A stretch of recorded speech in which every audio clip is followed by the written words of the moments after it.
Bapak Ibu yang saya kasih dalam Tuhan Yesus Kristus, saudara-saudara yang saya kasih dalam Tuhan Yesus Kristus, kita belajar Kristus merobohkan, meruntuhkan, menghancurkan semua tembok perseteruan. Berdasarkan Efesus pasal 2 ayat 14 sampai dengan 16. Demikianlah bunyinya. Karena dialah damai sejahtera kita, yang telah mempersatukan kedua pihak dan telah merubuhkan tembok pemisah, yaitu perseteruan. Sebab dengan matinya sebagai manusia, ia telah membatalkan hukum Taurat dengan segala perintah dan ketentuannya, untuk menciptakan keduanya menjadi satu manusia baru di dalam dirinya, dan dengan itu mengadakan damai sejahtera. Dan untuk memperdamaikan keduanya di dalam satu tubuh dengan Allah oleh salib, dengan melenyapkan perseteruan pada salib itu. Mari kita berdoa. Tuhan Yesus Kristus, kami mohon Kau memberkati kami semua pada kesempatan yang indah ini, supaya kami mengerti bahwa Tuhan sudah menghancurkan seluruh tembok perseteruan yang ada di antara kami dan juga dengan Kau. Oleh karena kasih-Mu kepada kami melalui pengorbanan Tuhan Yesus Kristus di atas kayu salib. Jelekkanlah mata hati kami, supaya hati kami selalu melimpah dengan damai sejahtera-Mu, dan kami selalu bersyukur kepada-Mu. Dalam nama Yesus kami berdoa. Haleluya. Amin. Bapak, Ibu, dan saudara-saudara yang saya kasih dalam Tuhan Yesus Kristus. Dalam sejarahnya, orang-orang Yahudi itu memiliki superioritas yang sangat tinggi karena mereka merasa sebagai umat Allah, sebagai pilihan Allah, sebagai bangsa yang diberkati oleh Allah, bangsa milik kepunyaan Allah.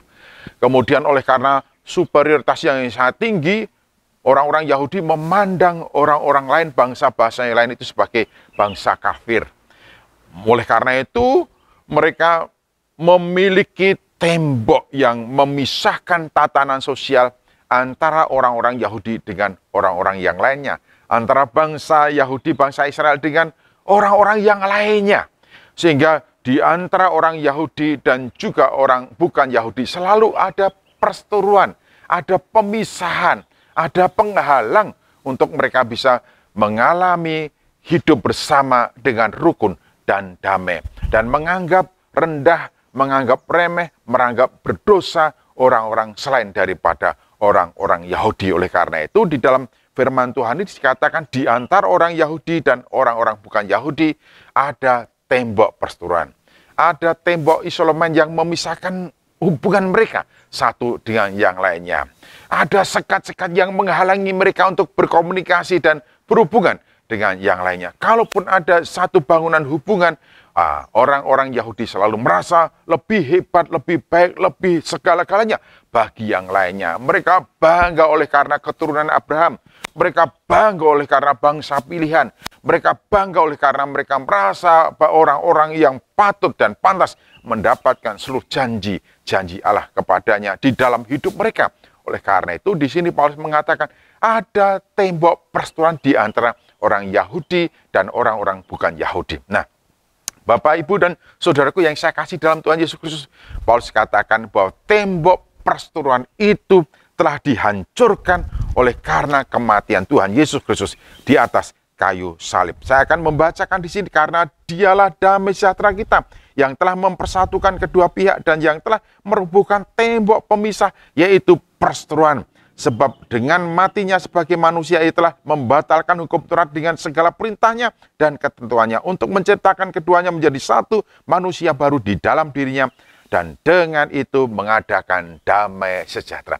Jadi kematian dan pengorbanan Tuhan Yesus Kristus di atas kayu salib telah menghancurkan semua tembok perseteruan yang ada di antara manusia, dan juga sekaligus sesungguhnya yang menghalangi hubungan kita dengan Tuhan Allah adalah dosa-dosa kita. Sehingga di antara manusia dengan Tuhan Allah ada sekat, ada pemisah, ada tembok yang menghalangi, yaitu dosa-dosa.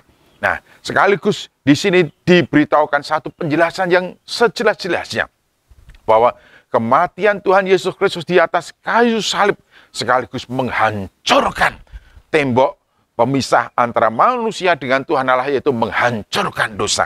Mengapa? oleh karena Tuhan Yesus Kristus telah mengalami penghukuman untuk menanggung dosa-dosa manusia di atas kayu salib. Jadi melalui dan di dalam pengorbanan Yesus Kristus, dosa-dosa kita telah diampuni, sehingga hubungan kita dengan Tuhan Allah telah dipulihkan.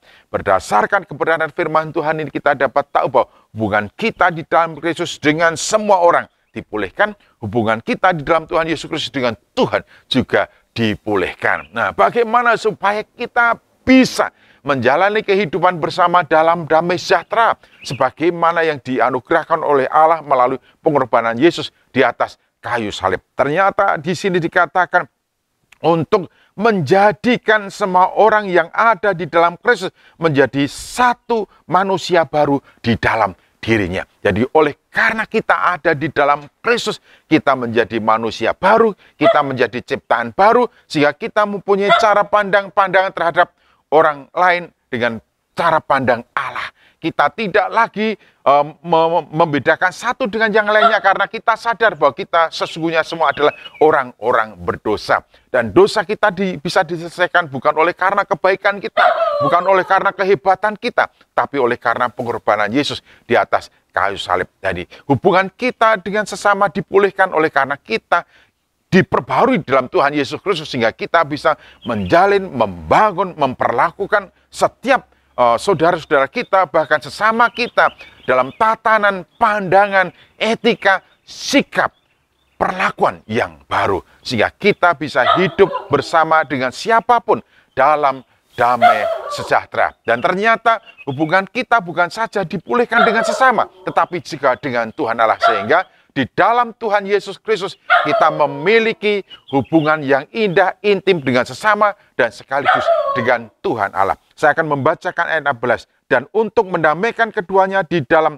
satu tubuh dengan Allah oleh salib, dengan melenyapkan perseteruan pada salib itu. Sehingga oleh pengorbanan Tuhan Yesus Kristus di atas kayu salib, kita dibangunkan menjadi satu komunitas baru, yaitu menjadi anggota tubuh Kristus masing-masing orang percaya. Sehingga kita semuanya adalah satu tubuh, yaitu tubuh Tuhan Yesus Kristus. Di dalam Kristus kita memiliki persoalan yang indah dengan sesama. Di dalam Kristus kita memiliki hubungan yang indah dengan Tuhan Allah. Puji Tuhan. Haleluya. Jadi Bapak, Ibu, dan saudara-saudaraku sekalian, dalam kehidupan keseharian, marilah kita mengaplikasikan dan mengimplementasikan kebenaran firman Tuhan, bahwa sesungguhnya kita telah didamaikan hubungan dengan sesama. Kita semestinya hidup dengan siapapun, hidup dalam damai sejahtera. Pikiran kita, perkataan kita, perbuatan kita dengan siapapun jangan sampai menyebabkan menumbuh kembangkan perseteruan, menumbuh kembangkan permusuhan, menumbuh kembangkan kebencian, menumbuh kembangkan dendam. Jangan sampai apa yang kita pikirkan, apa yang kita katakan, apa yang kita lakukan menumbuh suburkan akar-akar permusuhan itu di dalam kehidupan antar sesama kita. Tetapi biarlah perkataan kita, sikap kita, pikiran kita, dan perbuatan kita menumbuh suburkan kehidupan bersama yang harmonis, yang rukun, yang damai. Sehingga kita bisa bersanding dengan siapapun tanpa membedakan, tanpa memisahkan, tanpa merendahkan, tanpa mendiskreditkan. Tetapi kita menganggap setiap orang begitu penting bagi dan di dalam kehidupan kita. Bahkan dalam kehidupan bersama, kita memperlakukan sesama kita bahwa keberadaan mereka lebih penting bagi dan untuk diri kita. Menganggap orang lain lebih penting dalam kehidupan kita supaya tidak ada kesempatan di dalam diri kita untuk merendahkan orang lain, meremehkan orang lain, atau kita menjadi menyombongkan diri kita. Jadi di dalam Kristus sesungguhnya kita diberikan kemampuan sosiologis untuk membangun kehidupan bersama di antara saudara-saudari dan sesama kita. Oleh karena itu, di mana ada orang percaya, di situ ada damai sejahtera. Di mana ada orang percaya, di situ ada kerukunan. Di mana ada orang percaya, di situ suasana surgawi dirasakan oleh setiap orang yang bergaul, yang berkomunikasi, yang berrelasi dengan setiap orang percaya. Dan di mana setiap orang percaya berada, di situ nama Tuhan ditinggikan dan dipermuliakan. Mengapa? Oleh karena di dalam Kristus, oleh karena salib Kristus, tembok perseteruan di antara manusia dengan Tuhan Allah telah diselesaikan.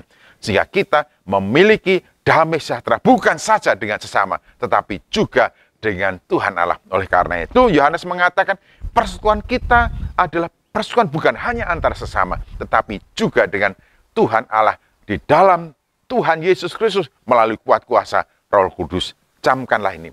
Di mana 2-3 orang berkumpul dalam namaku, di situ aku ada. Nikmatilah dan selalu hidupilah bahwa Kristus ada bersama dengan kita, oleh karena kita selalu bersekutu di dalam nama Tuhan Yesus Kristus. Tuhan memberkati kita, mari kita berdoa.